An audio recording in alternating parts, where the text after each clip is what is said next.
So ang example nga dito is by only taking the supplies you will use for procedure into a person's room. So ibig sabihin kung ano lang po yung nararapat na gagamitin para makapagtipid din naman din yung ating pinapasukan o yung ating establishment, ay yun lang po ang kukunin natin.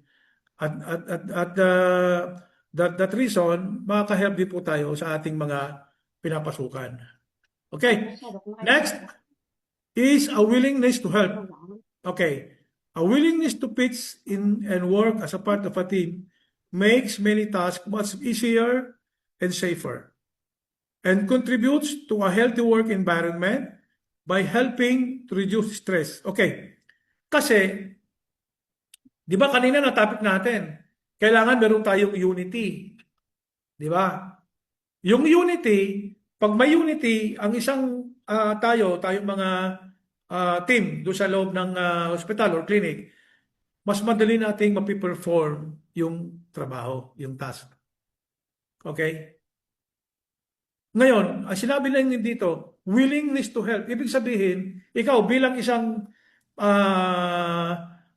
assistant nurse, kailangan pag tumulong ka with your knowledge and with in your heart, yung gusto mo talagang tumulong. Hindi yung tumutulong ka lang dahil, kasi kailangan ko itong gawin eh. Nursing assistant ako eh. Gagawin ko lang to. Pag ganun-ganun ka lang, bang, bang, bang. Di ba? Di ba? So, hindi siya maganda. Pag kailangan nila ng tulong at tutulong ka, kailangan gamitin mo kagad ang knowledgeable at saka willingness. Kaya gusto mo talagang tumulong sa kapwa mo. At sa ganyang rason, and that reason, magiging maganda ang result ng trabaho. Again, papasok again yung safety. Kasi kung hindi ka yung willingness mo wala doon, ang mangyayari, pwede ka makadisgrasya. Papasok ulit ang safety. 'Di ba? Andun lang siya. Naglalaro lang yung mga tinapik natin kanina onwards. Pumapasok yung safety, pumapasok yung knowledge. 'Di ba? Nandiyan lang sila lahat. Oh. So pag may willingness ka to help, mas mabilis ang resulta ng trabaho at safe pa yung team ninyo sa trabaho. Nakuha po ba? Okay. Next, the ability to communicate. Okay. Being able to communicate effectively with the people in your care. Ano ba yung people in your care? Yung inalagaan mo. Their family members and your co-workers is a critical skill in healthcare. Oh. An effective communicator is a good listener. Yan na. Pumapasok na siya. Di ba nga? Sabi ko nga sa inyo kanina, pag hindi naintindihan, magtanong. Kailangan pa nagsasalita ang doktor o ang resident nurse, makinig. Pakinggan. Ito na siya. Isa na siya dun sa ability to communicate. Ito. Effective communicator is a good listener. Bakit? Pag magaling kang makinig, pinakikinggan mo yung nagsasalita, naiintindihan mo ngayon. So pag nag-communicate ka, tama yung sinasabi mo. Nandun sa right way yung pinag-uusapan nyo. Hindi yung irrelevant. Kasi nagsasalita yung doktor, nagsasalita yung registered nurse. May sarili kang galing, hindi mo pinakinggan, and then pagbigay mo ng trabaho, yung task mo doon sa pasyente, mali-mali na. Kung sa nurse yun, negligence na yun, or malpractice na tinatawag. Pag sinabing malpractice, sinaktan mo yung pasyente, nakasakit ka sa pasyente. Kasi hindi ka nakinig. Hindi ka nagkaroon ng ability to communicate. Ginamit mo yung sarili mong, yung sarili mo na, kaya ko yan, alam ko na yan.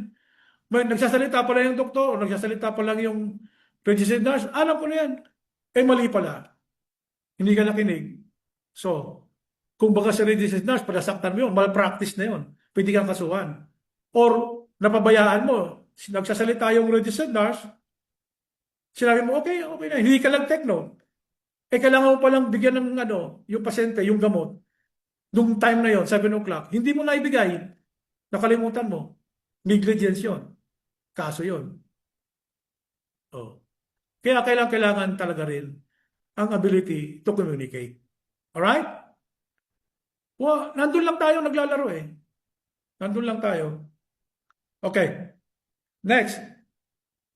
The ability to problem solve. Oh, napaka-importante nito sa isang unit team.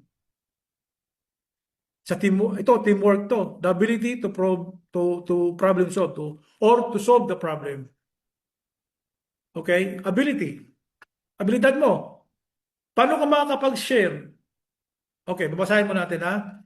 This book provides guidelines to help you make the best decisions to provide the best care to each person. Each person receiving care is different. Di ba? As each situation.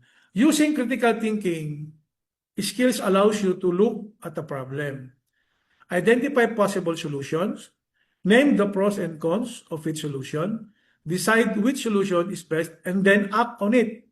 Okay. Papasok na naman tayo dito sa position bilang isang nursing assistant.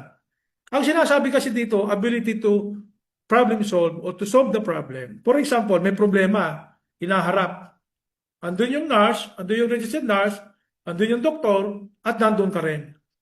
So bilang isang maabilidad na nursing assistant, you can share your ability but with limitation. Nakuha niyo ba? Yung doktor,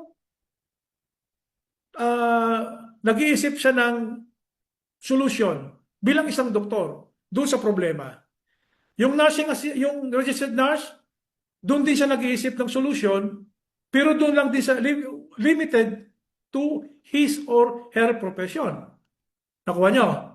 Yung doktor, gumagawa siya ng solution, nag-iisip siya ng solution doon sa problema as being a doctor. Alright? Yung registered nurse, nag-iisip din siya ng solution bilang abilidad niyang registered nurse with limitation din. Pero ikaw din, as a nursing assistant, kailangan meron ka rin gagawin yung ability mo rin through your knowledge para makatulong ka din dun sa problema para mabigyan ng solusyon. Nakuha nyo? Lagi yung tatandaan, meron tayong limitation bilang isang nursing assistant. At alam nyo na yon, natakal natin kanina. In that way, pag pinagsama-sama mo yan, masusolve ang problema. Di ba? Yun lang naman po yung ibig sabihin nito. Decide which solution is best and then act on it. Sinabi, okay. Sabi ng doktor, itong gawin natin. Sabi ng registered nurse, okay, ito rin yung gawin ko. Sabi mo naman, baka pwede makatulong, ito yung gawin natin. So pinagsama-sama yung ideas at nakabuo ng isang solusyon. Kung ano yung pinaka-the best, yun ang sinasabi. So, unity pa rin. Bumalik pa rin tayo sa dati. O, nakuha nyo. Napakadali lang, di ba? From the top onwards. Natakil natin lahat ito. Ito yung mga gagawin natin pag tayo nagtatrabaho na as a registered nurse. I hope nakukuha niyo po ano. Nakukuha po ba, Ms. Lynette? Pwede po pakasagot? Nakukuha niyo po? Sorry, sir. Busy lang, pero nakikinig ako, sir. Okay po. Salamat. Okay. Very good po. Okay. Alright. Next topic tayo. Ito na. Dito na tayo sa nurse assistant's responsibilities. Nako, papasok na tayo ngayon dito sa responsibilidad natin bilang nurse assistant. Pero madali na ito sa inyo ngayon. Kasi na-tackle na natin kanina yung iba bilang isang nurse assistant. Okay? Siguro meron din kayong kopya dyan Nakabasa nyo to? Nabasa nyo ba to? O, sige, kabasahin ko na lang. Kasi busy kayo. A nurse assistant works under, o, ito na, the supervision of a licensed nurse. Di ba? Lagi natin inuulit-ulit yan. Kanina. O, alam nyo na yan, ha? Then, also in licensed practical nurse. Okay? To provide basic nursing care to people who are ill. Oh, sino yung nilalagaan natin? Injured and disabled. Nursing care seeks to care for the whole person, meeting the person's physical and emotional needs. Actually, lahat na yan, na-topic natin kanina yan. Ilisa-isa na natin kanina yan. And I hope, alam nyo na. Okay? Alin ang na-topic natin dito? Yung we are under supervision of licensed nurse. Okay? Alam niyo yan. And we know also our limitation. Okay.